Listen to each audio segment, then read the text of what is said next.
There's a crave right now with life hacks. Right now, anytime you go and you want to get a popular video, life hacks. A lot of them work. Many of them don't work. They're fake. But at the end of the day, even the ones that work, they're not really life hacks. They're just tricks that people that have knowledge, people that have experience doing certain things, know about them for a long time. For example, there's this life hack. There are 3 people, I need you to listen, please. There's this life hack that says if you want to remember something in the morning, before you go to sleep, throw away a shirt. Throw a shirt in the middle of the room. Sometimes that works, but sometimes you wake up and you wonder, why is there a shirt in the middle of my room? Sometimes a better life hack is if you want to remember something in the morning, write it down in a piece of paper. Sah wa la? Okay? So that's how life hacks are when it comes to TikTok, YouTube shorts, and stuff like that. But today, inshallah, I'll be talking about life hacks that will benefit you as a student and especially as a Muslim and as a human being in this society. And then we're going to speak about the most effective life hack of all of them. This one life hack, if you implement it in your life, you're going to be the best version of yourself that can live on planet Earth. There's no way to get better than this. You're going to be the best version of yourself if you follow this one simple yet effective life hack. But we're not going to start with it, inshallah. The first one I want to talk about is a tactic or a life hack that every successful person follows. Every single successful person follows this life hack. What is it? Number 1 is to be around people with common goals. To be around people that want the same thing as you. To be with the people that might already have the thing that you want. So that way, you can attain that thing that you're working hard for. If you want to fly, don't hang around with chicken. Okay? Because chicken are not going to fly.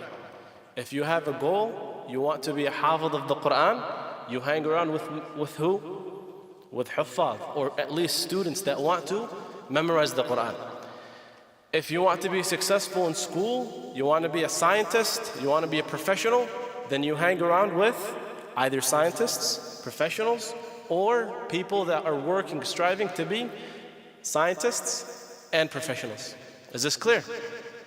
We all know the famous story. This man killed 100 people.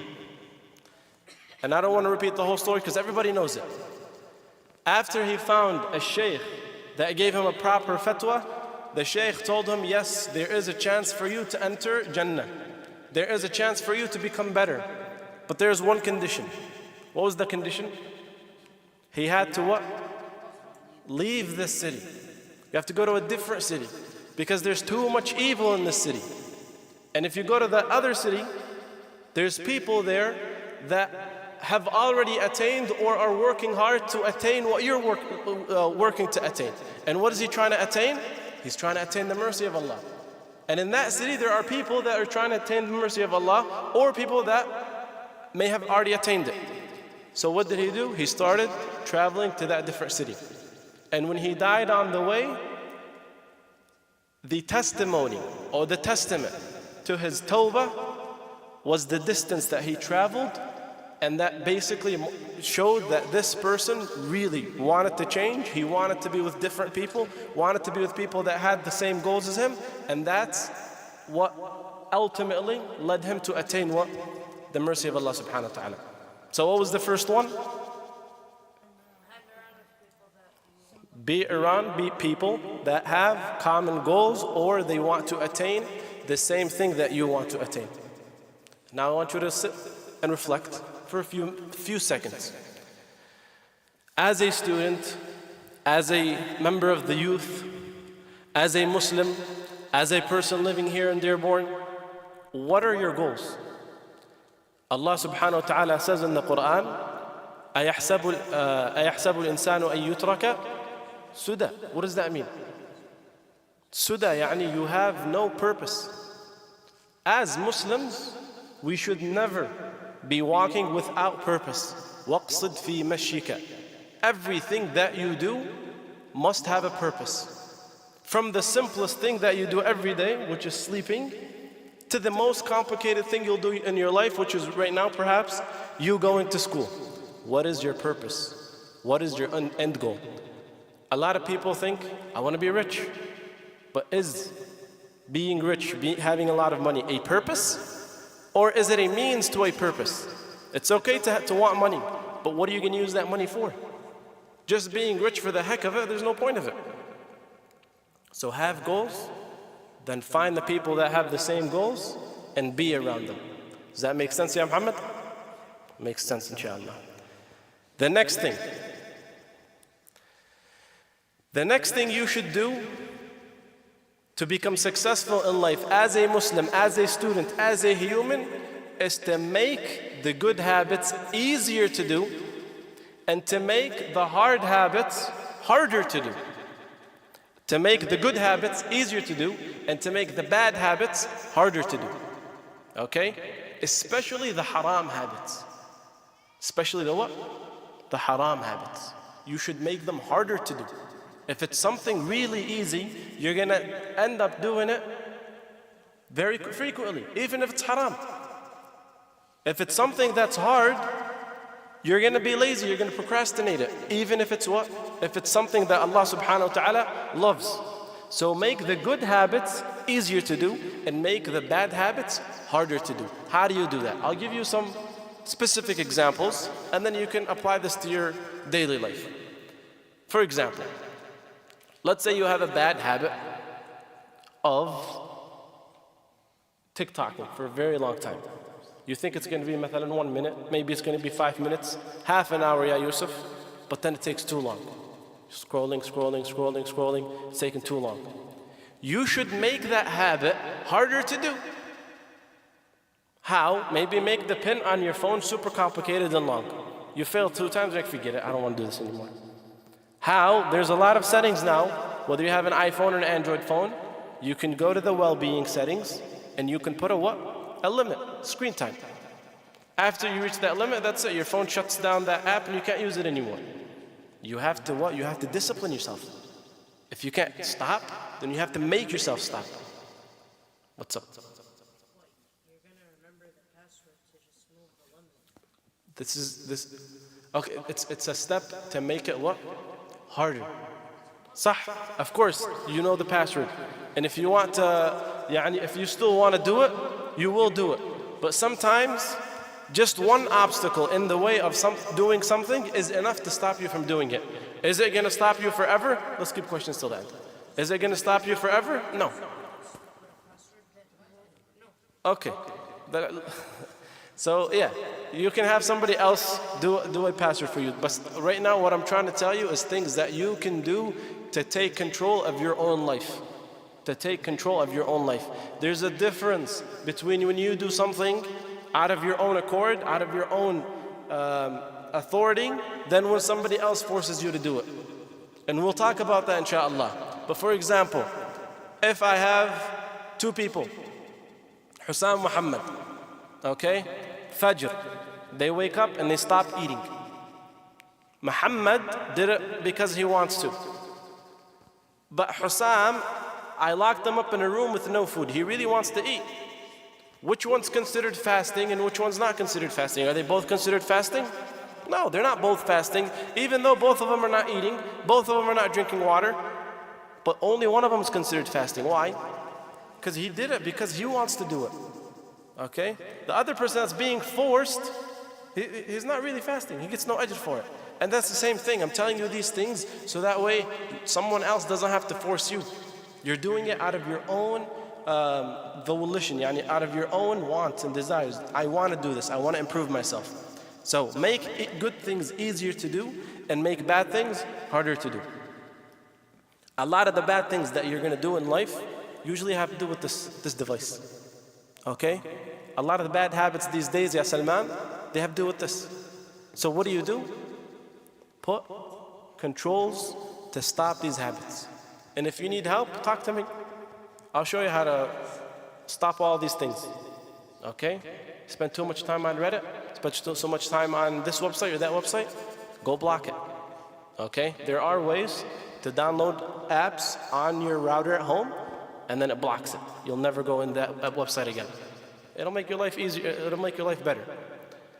And then also make good things easier to do. Make good things easier to do. One of the hardest things to do, for example, sometimes, is to wake up in the middle of the night and to pray. Or to wake up for Fajr and to pray. You should make that easier. What does that mean? Make the steps to praying Fajr easier. For example, if you're sleeping with boxers, for example, next time you go to, when you wake up to pray Fajr, are you able to go make wudu and then pray? You have to wear some pants, wala, a skirt, Yemeni skirt, wala, you have to put on a qamis or something. So the next time, you can't pray with your knees showing. You can't pray with the awrah showing. So if that's how you slept and you wake up, it's going to be harder for you to start praying Fajr, and then shaitan is going to come and tell you to what? Procrastinate it. You still have to wake up, you have to make wudu, you have to put on pants, you have to put on a qamis, you have to do this, you have to do that, and then the shaitan is going to make you lazier and lazier, and then you won't do it. So what do? You can get pajama pants that are covering your entire awrah.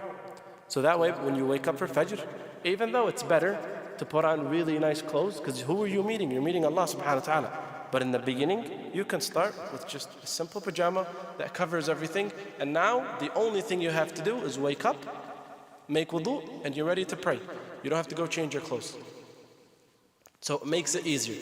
And then eventually, when you get used to it, you'll have enough energy to not pray with the pajamas, but to pray with what? Even better, cleaner, better smelling, better looking clothes, inshallah. So what was the second point? The second life hack?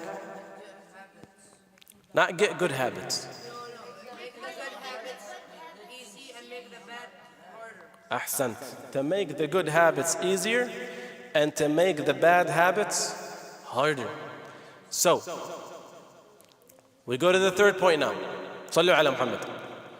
The third point is to invest in multipliers.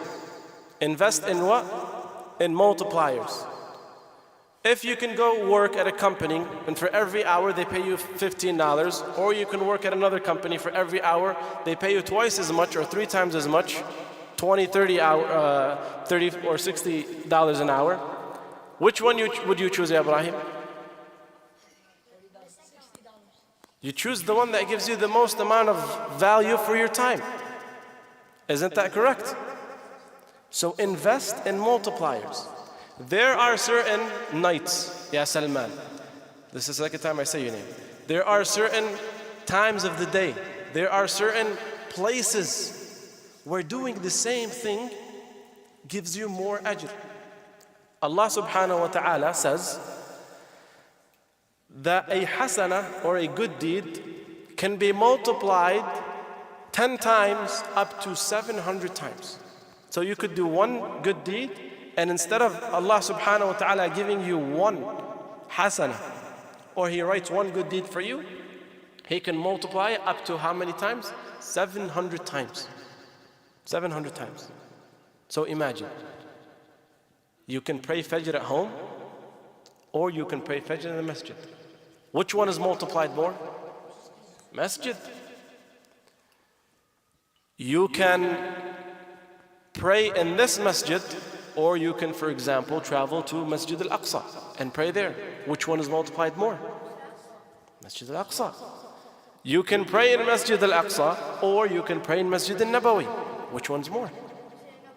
And it's the same prayer. It might take you the same amount of time.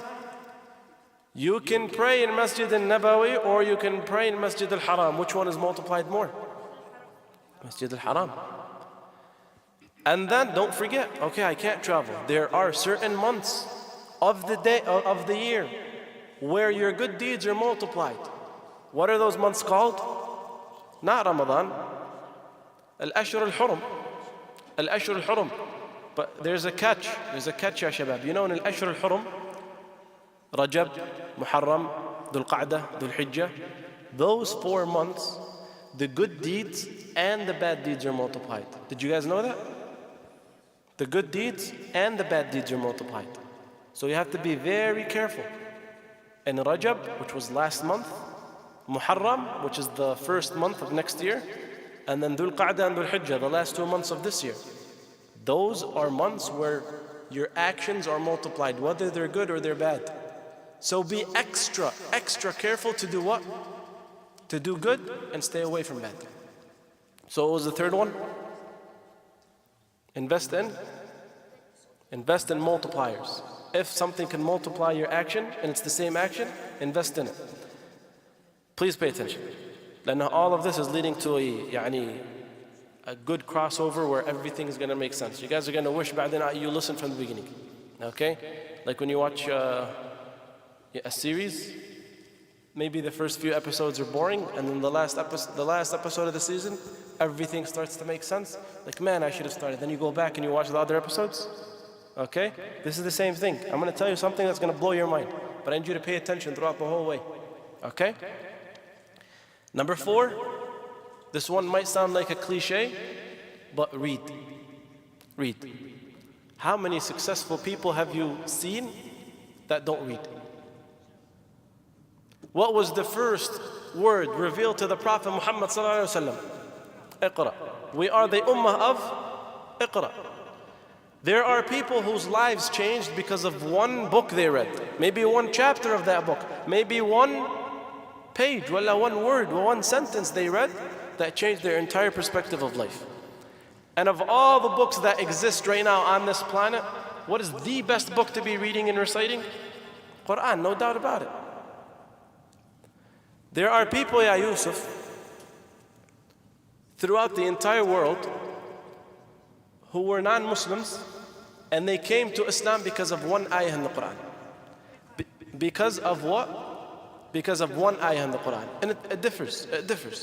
Some people from Iqra, I saw one lady that was a beekeeper, and she read Surah Al-Nahl, and she was blown away by how Surah Al-Nahl talks about bees. And then some other people, they might read about babies, how they are in the womb of their mother. One person became Muslim because he saw ayat al-wuratha, like the wuratha in the Quran, which is inheritance. Everybody reads the Quran. A lot of people read the Quran. They have their mind open. They have their hearts open. They read one ayah, blows their mind. They get goosebumps, and they become Muslim. Till you've been a Muslim for your whole life. When was the last time you read Quran or you heard the Quran be recited and you got goosebumps? Because this ayah was so powerful. This is a good sign. When you read the Quran and your body reacts to it, it's a good sign that you understand it. It's a good sign that you're a good Muslim. So, read. And read especially the Quran. Now the next few things I'm going to talk to you about are ways to increase your wealth in this dunya, sustenance, rizq. The next few things I'm going to talk about are going to increase your what? Wealth and rizq in this dunya. And having a lot of wealth and rizq is good when it's in your hand but not in your heart. Does that make sense? If you have enough wealth, you're not going to worry, where am I going to sleep? Where am I going to eat? Where am I going to do this? Where am I going to do that? You can focus your worries, you can focus your mental power in worshiping Allah subhanahu wa ta'ala. But if you're stuck, you don't know what you're going to eat tomorrow, you don't know where you're going to go to sleep tomorrow, you don't know how you're going to be warm tomorrow, you might not have what? The mental capacity to worship Allah properly. واضح يا شباب؟ واضح؟ وش قلت؟ ركزوا. Okay? So, these things, if you do them, Allah subhanahu wa ta'ala and the Prophet Muhammad sallallahu alaihi wasallam have told us that they will increase your wealth. Number 1 is visiting your family, especially the women in your lives. Whether it's your aunts, your sisters if they live in a different house, your mom, al-arham. By visiting them, knocking on the door, what they're going to say, who's there? It's your nephew, it's your brother, it's your son. By doing that regularly, Allah subhanahu wa ta'ala will give you doors to rizq, doors to sustenance, Ya Ibrahim. You knock on the doors of your relatives, and Allah will open for you doors to rizq and sustenance. Is this clear? You have to get up and go visit your family. Do it regularly. Also, So احنا قلنا, read Quran, visit your family, also praying Fajr on time. Do you know what happens around Fajr time? Your sustenance is distributed. The sustenance, rizq, for that day is distributed on what time? Fajr. So if you're sleeping, you're missing out. If you're sleeping, you're missing out.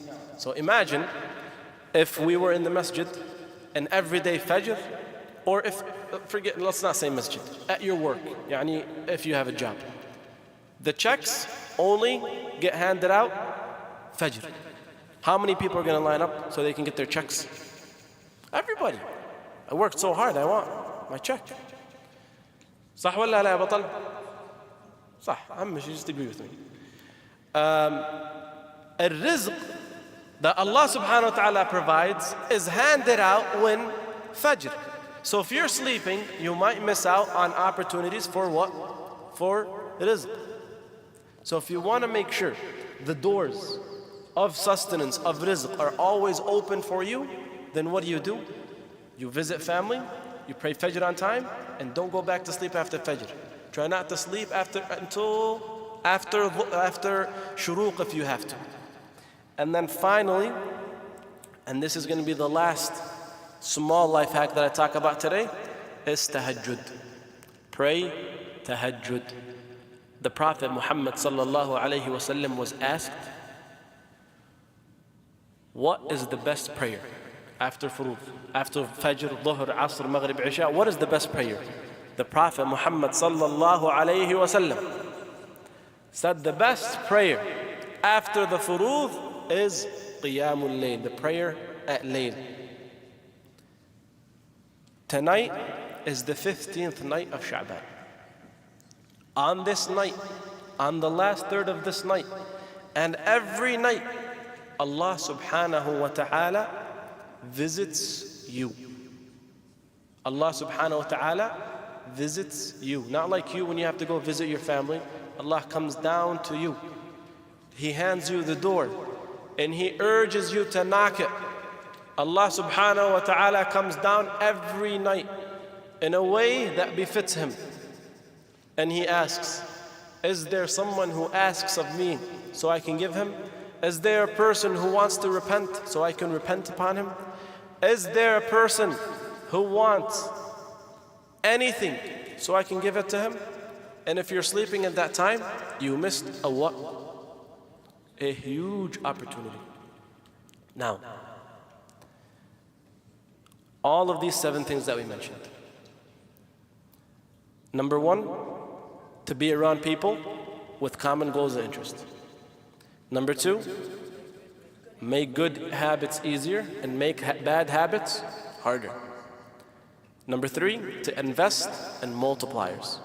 Number 4, to read the Quran. Read the Quran. Number 5, visit your family. Number 6, to pray Fajr on time and don't sleep if you have to until after shuruq.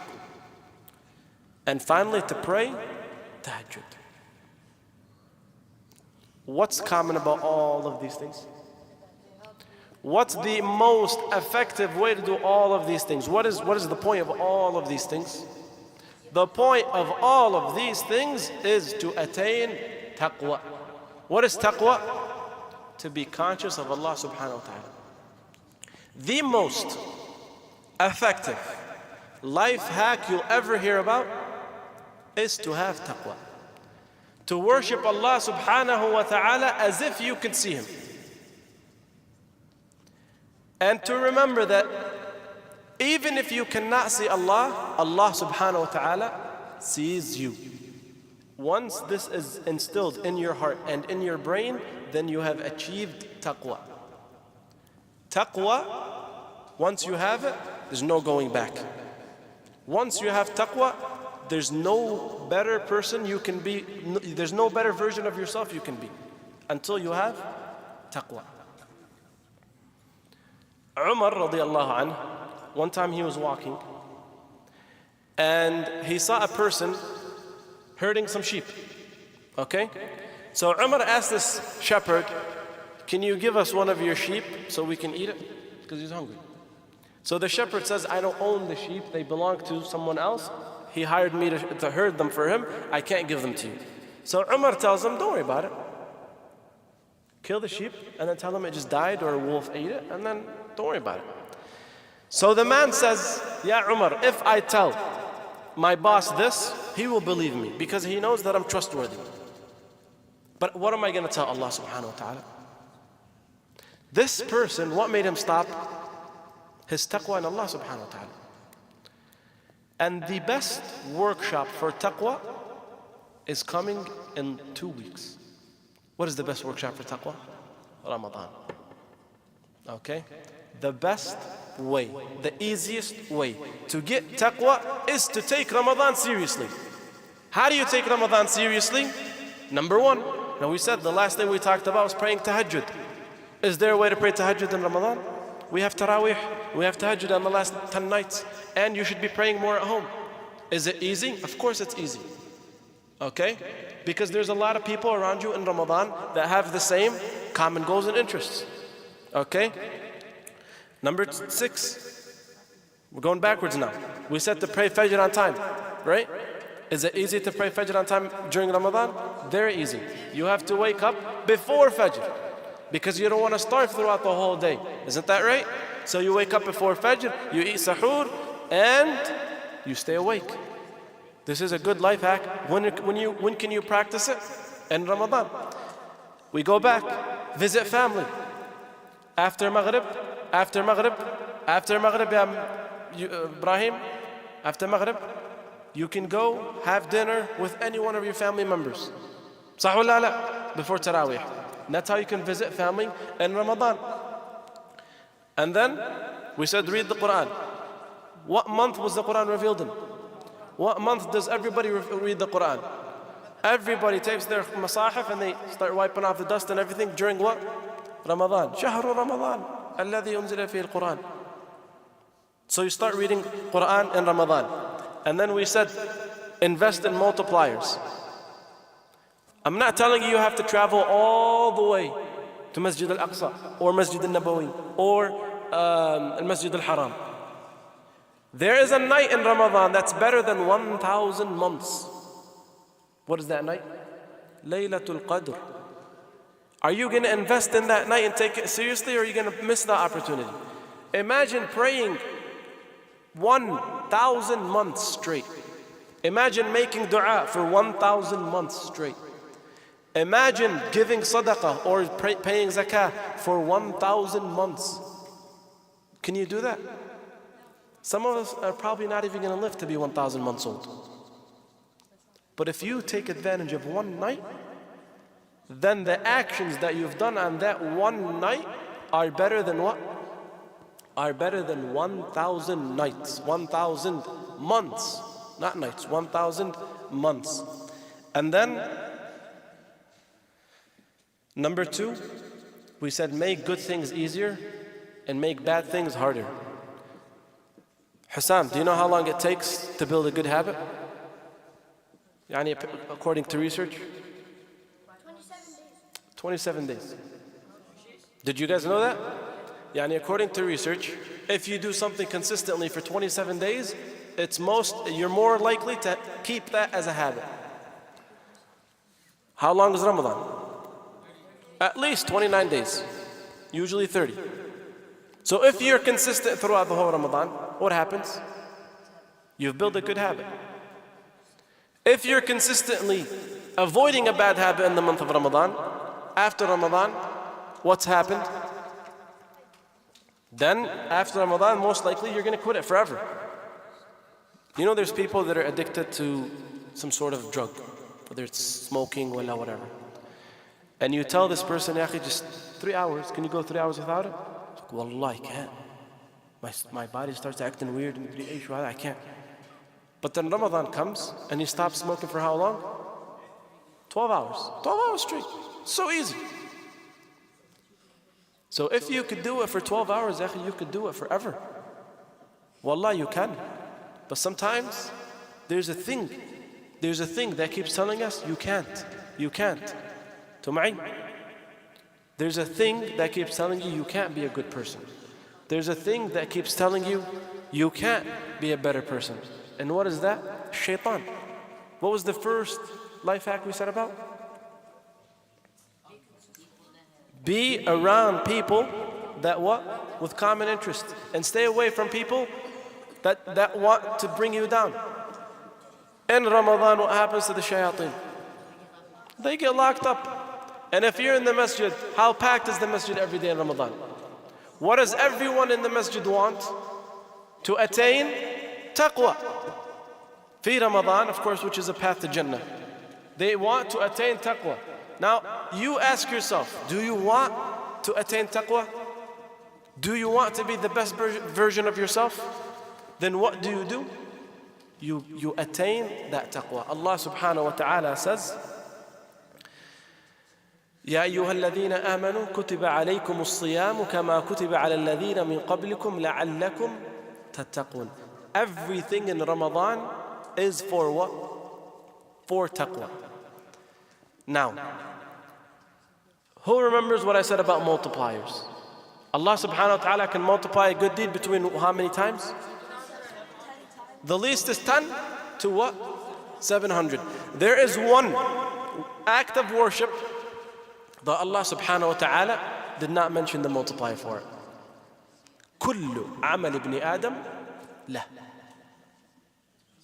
والحسنة بعشر أمثالها إلى 700 ضعف أو كما قال رسول الله إلا الويش إلا الصوم فإنه لي. For whom? For Allah subhanahu wa ta'ala. إلا الصوم فإنه لي وأنا أجزي به. Up to how many times? 700? 7,000? 70 million? Allah subhanahu wa ta'ala can multiply however many times He wants. Imagine one day, fasting correctly, imanan wa ihtisaban, can be better than your whole life of praying Fajr in the masjid. It can. How? It's all about the intention and the niyyah. Remember when I talked about Muhammad and Hussam? One of them was getting ajr and he's not eating food. The other one was not eating food either, but he has no ajr. Why? Because of the intention. So your intention, Allah subhanahu wa ta'ala wants you on your own accord to stay away from things that are halal. Is eating food halal? Drinking water halal? But fi Ramadan you stay away from it. Why? For Allah subhanahu wa ta'ala. To please Allah subhanahu wa ta'ala. A man who claims to be fasting fi Ramadan, in Ramadan, if he's at home all by himself, could he eat and drink water and relax and do all these things? He could. Nobody would see him. Everybody would think he was what? He was still fasting. But Allah subhanahu wa ta'ala sees. What makes the person who stops eating even if no one is watching him different from the person who will only stop eating when others are looking, but then he'll go to eat as soon as he's alone? What's the difference? One fears Allah, one fears the other. And what is the fear of Allah subhanahu wa ta'ala? What's another? Taqwa. So how can you be the best version of yourself? You have to reach taqwa. And what is the best workshop coming up right now for taqwa? Ramadan. Ramadan for us, for all we know, it might be a once in a lifetime opportunity. Now we know it's a once every year, صح?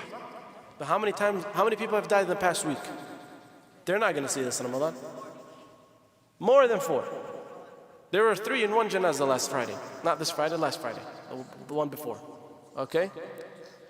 And how many people are going to die before Ramadan? Allahu A'lam. And how many people are going to die during Ramadan? Allahu A'lam. And how many people are going to die before next Ramadan? Could be one of us. Allahu A'lam. So this Ramadan might be your last one. You might not even reach it. But at least have the what? The intention. And like I said, this is the 15th night of Ramadan. The 15th night of Shabab. This is a very powerful night. This is the night where you should drop everything and start preparing for the month of Quran, the month of Allah subhanahu wa ta'ala, the month of taqwa. Why? Because gaining taqwa is not like those cheap life hacks that you're going to find on your phone. And this guy has been on his phone the whole lecture. He's trying to find a better life hack. Wallah, I guarantee you he did not find a better one. The most effective life hack ever. Whether you're a student, a professional, young, old, female, male, the best life hack for you as a Muslim is to gain consciousness of Allah subhanahu wa ta'ala, and that will make you the best version of yourself. Sallallahu ala Sayyidina Muhammad wa ala alihi wa sahbihi ajma'in. Any questions? Muhammad, any questions? ما عادش ماذا الحين. عبد الكريم. What time are you supposed to pray tahajjud? The time frame for tahajjud is from after you finish Isha, after Adhan Isha. So it doesn't count if you combine prayers. So for example, if there's rain, Maghrib and Isha, you pray Isha, tahajjud hasn't started until Adhan al-Isha. After you pray Isha, until Adhan al-Fajr. Okay? So Adhan al-Isha, but you haven't prayed yet, tahajjud hasn't started. You can't start praying tahajjud yet. It has to be after Adhan al-Isha, and it has to be after you finished praying Isha. Then the time frame for tahajjud begins. And when does it end? It ends right when Adhan al-Fajr begins, the second Adhan. Okay? And the best time from that whole time is what? The last third. ثلث الأخير من الليل. In Ramadan and every other day of the year. نعم.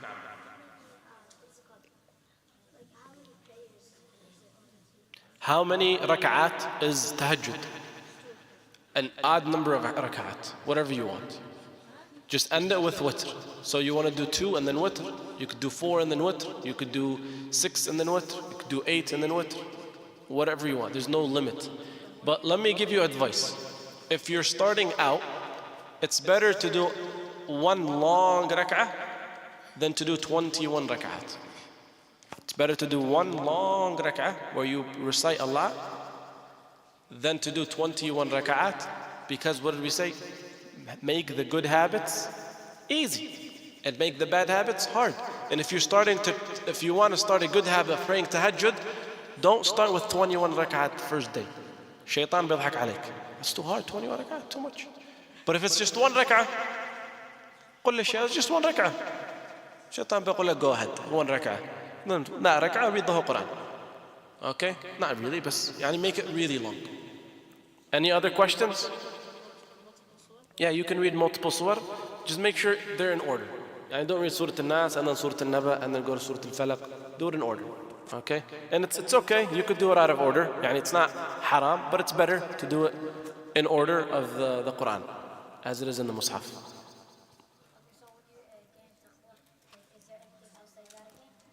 Once you've gained taqwa, you've reached ihsan. You just have to what? Maintain it. Allah subhanahu wa ta'ala, when He talks about us, when He tells us how we are in our states, He first begins by saying, we are Muslimin. That's level 1, Muslim. Level 2 is mu'min, iman. You have to attain the 6 pillars of iman. And then the best level out of all of those things is what? Ihsan. Once you've reached ihsan, you are the best version of yourself. And how do you reach ihsan? By having perfect taqwa. And it's a lifelong journey. Any other questions? Okay.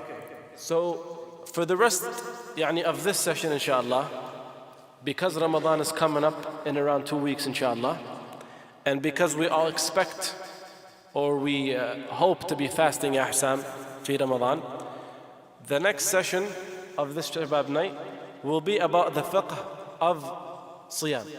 صحيح right? ما شاء الله عليكم. You guys talk a lot. شاحة مثل هذاك القاضي جاكم لحاكم وبسام مين بدأنا؟ لا ما كملنا. I bet you Bassam spoke more than I did. Okay? So, inshallah, for the next session, we're going to talk about the fiqh of siyam, what is halal, what is haram. Most of the things you guys already know. Yani, you know, you can't drink water when you're fasting, you can't fast. But in case there are other questions, now we're expecting it to be a quick session. We'll divide into halaqat, right, Ya Abdurrahman? We'll divide them into halaqat, and then every halaqa will have a leader, and inshallah we'll talk about fiqh al-siyam, what you should be doing while you're fasting, what you shouldn't be doing. And if you have any questions, inshallah we'll ask them. Other than that, we'll end. والعصر إن الإنسان لفي خسر إلا الذين آمنوا وعملوا الصالحات وتواصوا بالحق وتواصوا بالصبر.